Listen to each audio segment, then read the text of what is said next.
शैलेंद्र बंधु, आज हम फिर वाचन करते हैं गुरु माँ विज्ञानमती माता जी की उत्कृष्ट पुस्तक संस्कार मंजूषा का। यह हम उसके पूर्वार्ध का वाचन कर रहे हैं। आज वाचन होगा पेज नंबर 48 पर गर्भ निरोधक औषधि से हानि। संतान की आवश्यकता न होने पर गर्भ निरोधक औषधियों का प्रयोग करने से शरीर में अनेक प्रकार की बीमारियां हो जाती हैं और स्वच्छंद रूप से भोग के प्रति आसक्ति बढ़ जाने से शरीर खराब हो जाता है एवं पापों का आश्रय होने से परभव भी बिगड़ जाता है।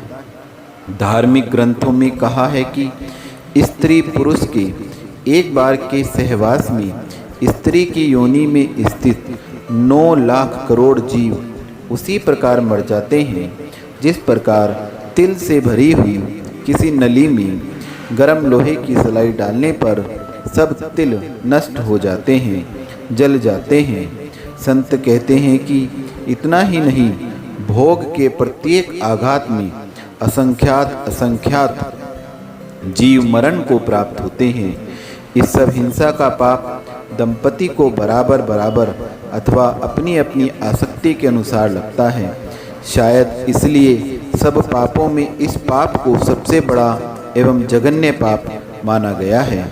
इसी कारण इस पाप को जो करता है उसे कोई भी अच्छी दृष्टि से नहीं देखता और ब्रह्मचर्य का पालन करने वाले सहज रूप से पूजे जाते हैं, आदर से देखे जाते हैं और महान व्यक्ति माने जाते हैं।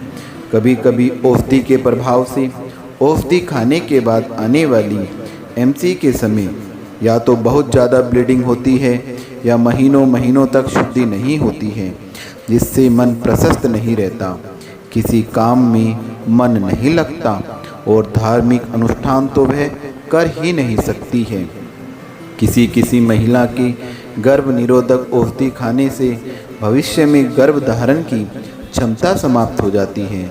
गर्भ निरोधक औषधि खाने के बाद अर्थात औषधि बंद करने के बाद जब संतान होती है तो वह कम बुद्धि वाली, अपंग और किसी भी रोग से ग्रस्त हो सकती है। इन औषधियों से शरीर मोटा हो जाता है, सीना बढ़ जाता है और शरीर बेडौल दिखाई देने लगता है।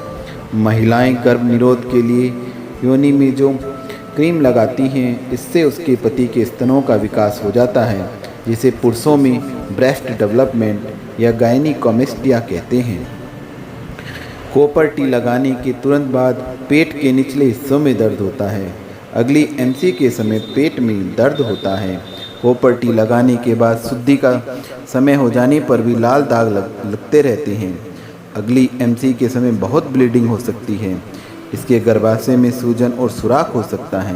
कॉपर टी लगाने के बाद भी गर्भ रह सकता है, जिससे विशेष टेंशन होता है।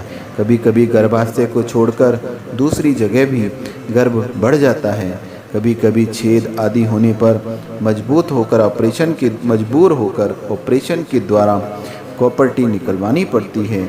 इस ओर भी औषधियों की हानि से समझकर संयम की साधना करनी चाहिए, जिससे निश्चित रूप से इच्छित फल की प्राप्ति हो सके। भ्रूण विकास।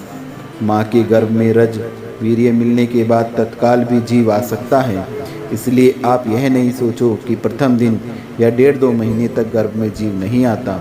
धार्मिक ग्रंथों की बात तो दूर, आज के डॉक्टरों ने भी यह बात स्वीकार कर ली है कि जीव गर्भ में आने के प्रथम समय से ही शरीर बनाना प्रारंभ कर देता है।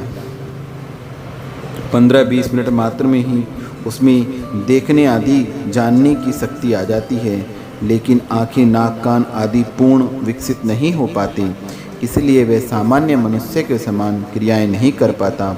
आज वैज्ञानिकों का कहना है, यदि 1 सप्ताह की उम्र वाले शिशु के बारे में वह किस रंग का होगा, शांत होगा या क्रोधी होगा, व्यसनी होगा या सज्जन आदि के विषय में वर्णन किया जाए तो 2000 पेज की 170 पुस्तकें बन जाएंगी।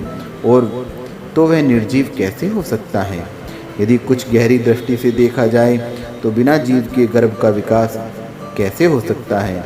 लोक में जीव के बिना तो वनस्पति आदि में भी विकास नहीं देखा जाता, तो यह कल्पना ही कैसे हो सकती है? 1.5-2 महीने तक गर्भ में जीव नहीं आता है।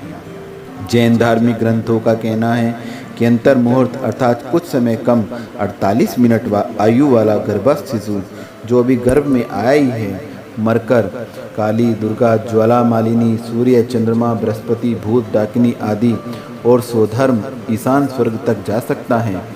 7-8 मुहूर्त की आयु वाला दूसरे तीसरे स्वर्ग में जा सकता है। वह निर्जीव कैसे हो सकता है?